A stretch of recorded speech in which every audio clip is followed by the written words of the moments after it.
been on the trail for 8 miles and climbed up 2,700 feet. So I'm about halfway to the destination that I have in mind for tonight. So earlier today, I was down in that valley, just slowly meandered up through the valley, and then I cut back around that way out of sight, around this way, and then the trail comes right up to here.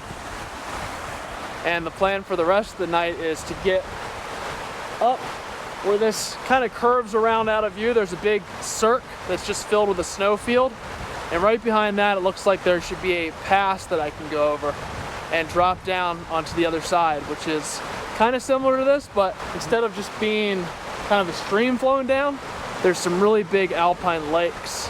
So I'm hoping to get some good shots of those for sunset, kind of looking up the valley at them. So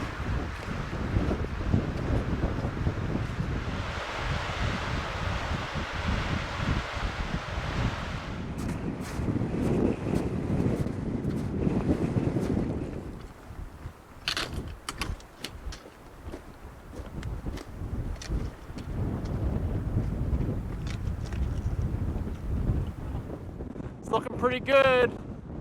Looks like there's a spot I could throw my tent down here. It's pretty windy though. Oh man, what a spot. There's the alpine lake. You can see the moraine. That all used to be a glacier. And I'm headed back through that way tomorrow towards those peaks with all the clouds sitting over them.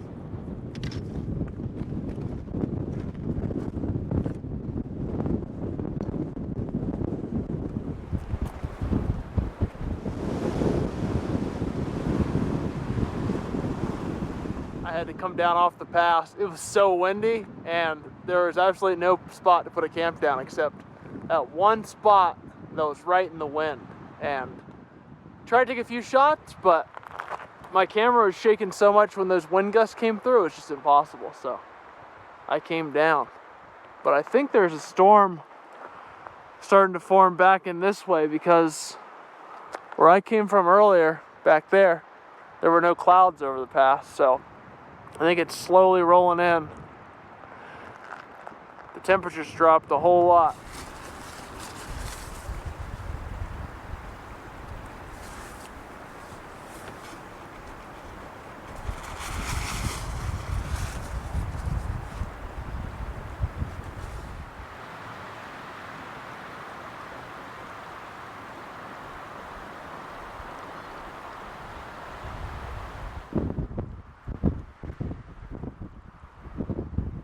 So I finally found a pretty good camp spot that is tucked out of the wind, and I think it's going to give me some good vantage points to probably walk maybe 15 minutes over in that direction, and I'll be able to see down in that valley that I was just hiking down.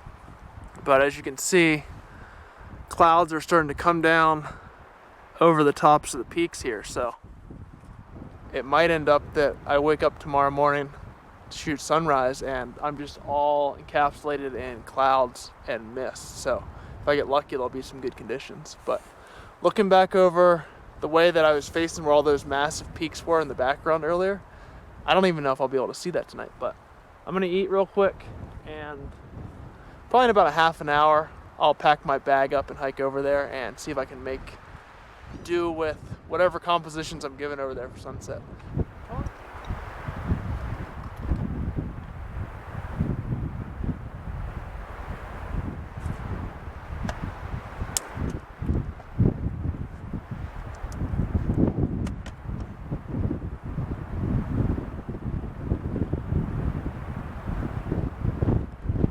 So the clouds rolled in extremely fast, and I'm tucked down out of the wind. I tried to take a few shots with my tripod set up straight, and the wind was shaking it so much, everything was blurry and out of focus. So now I'm tucked down here.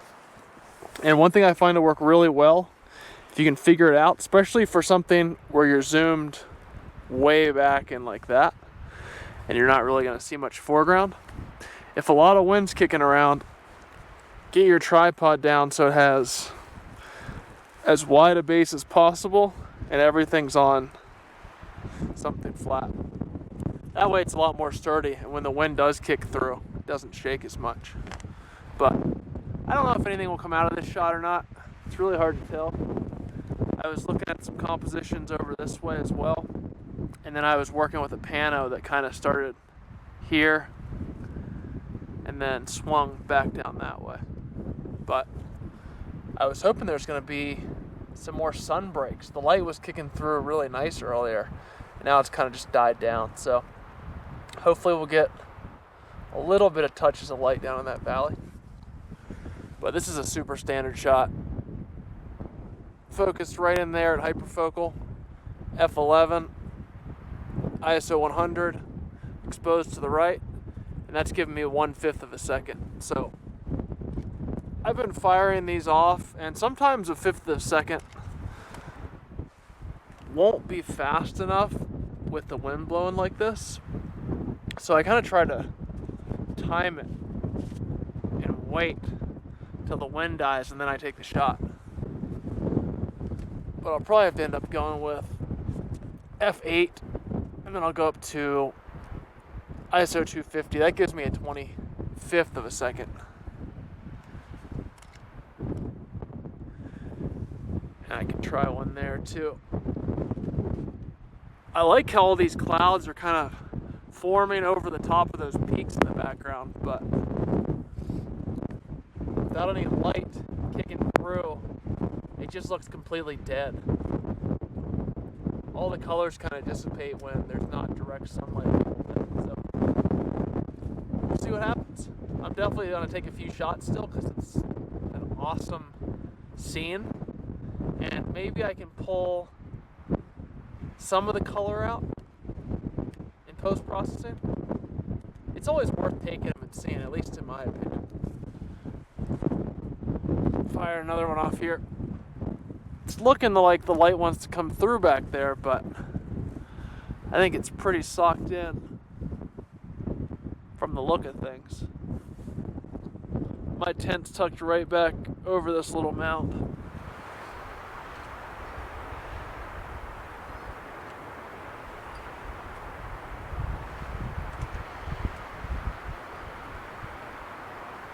Into this video, I'm going to review some of my favorite recent photography trips and some of the images that I captured on them. Also, if you would like to get my free PDF downloads for all of my different shooting techniques, they are step-by-step guides that you can take out in the field with you, and I will leave a link for that down below this video. So these clouds up here have moved through a bit more now, and it looks like there might be a slight clearing over there because they're getting lit up. There's a little bit of backlight right here, so I'm still dialed in with the same composition, and I'm trying to work the contrast between the light that's hitting these lakes down here, the dark in the background where that hill goes up with the trees on it, and the peaks getting hit with a little bit of light, and then the clouds. So hopefully, if I keep firing these as that light changes, I'll be able to pull some of the detail out of these and at least get some good light on one of them. It's one of those shots that I'm really not that excited about it out in the field, but it might be something that looks really cool back home on the computer, especially if I put it in Photoshop and work with some luminosity mask to help bring those clouds out, to really form the detail of the clouds so you can see the high contrast and the dark detail kind of like molds them and make them look almost 3D on the screen. So we'll see if the photo editing comes together or not for it. All right, the light's changed again, so I'm gonna fire another one off. So that is a wrap for shooting for the night. I'm gonna head back to camp and just sit around and enjoy the view. Sometimes when the light's not good, it's almost better to just sit by camp and not do anything. I feel like when I'm out here shooting sometimes, I'm just constantly looking for compositions or thinking about videos, and sometimes I just don't sit back and enjoy it. So one of my new goals, if the light's not great, I'm just gonna relax and sit by camp or find a good view, go from there. So thanks for watching again, guys. I appreciate it. It's always fun to make videos out here, and I will see you in the morning. So my absolute favorite part about wilderness photography and doing long trips, say 10 to 15 days by foot, living out of my backpack in the wild, is the complete freedom of it. You're not online looking for shots and then trying to go copy them. You're not depending on anybody else besides yourself and your ability to navigate in the wild.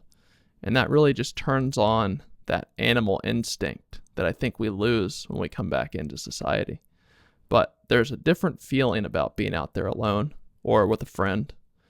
And you're just walking through these landscapes where potentially only a few people have ever walked before.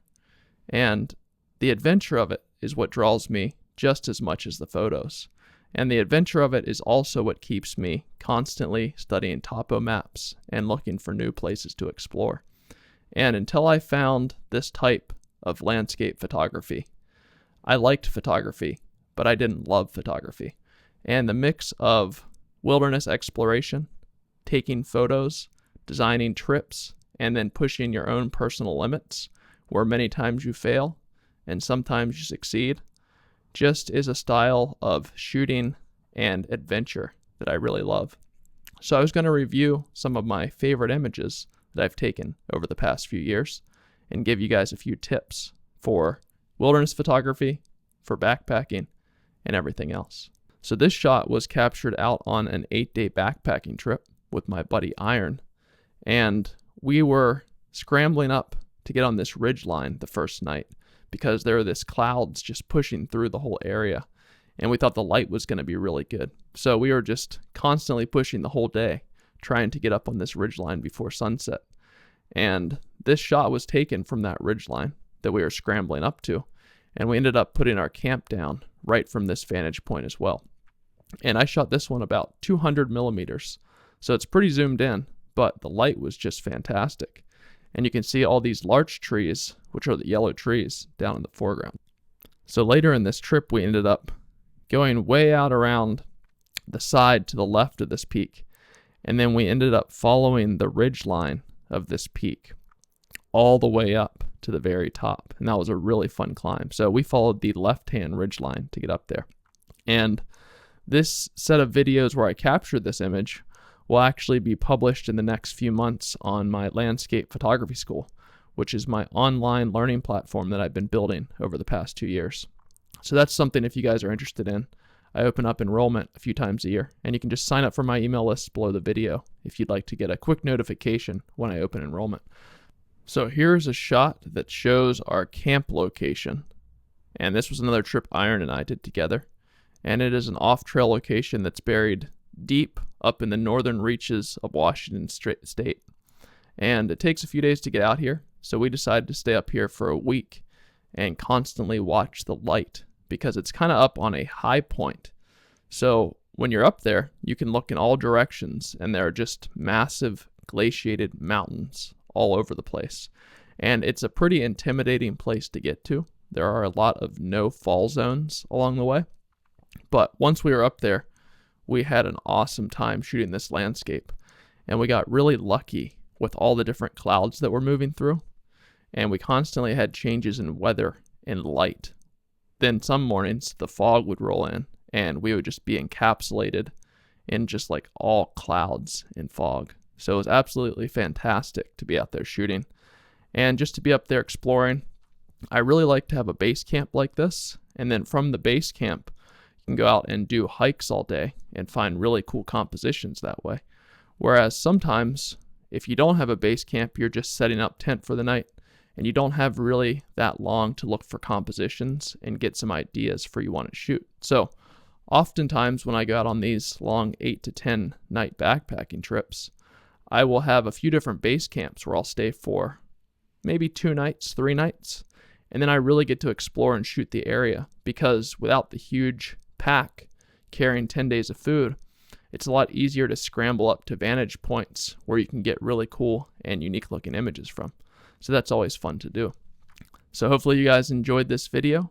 I will be releasing another video this Sunday. And for any of you guys that caught last Sunday's video, I'm just going to answer questions or riff on specific things that I feel like talking about. So I never really know what the Sunday video is going to be about. But if you guys like to get a notification, make sure to hit the subscribe button and then hit the notification button next to it, and then you'll be all set. So thanks for watching, guys. I appreciate you being here. I'll see you next Sunday.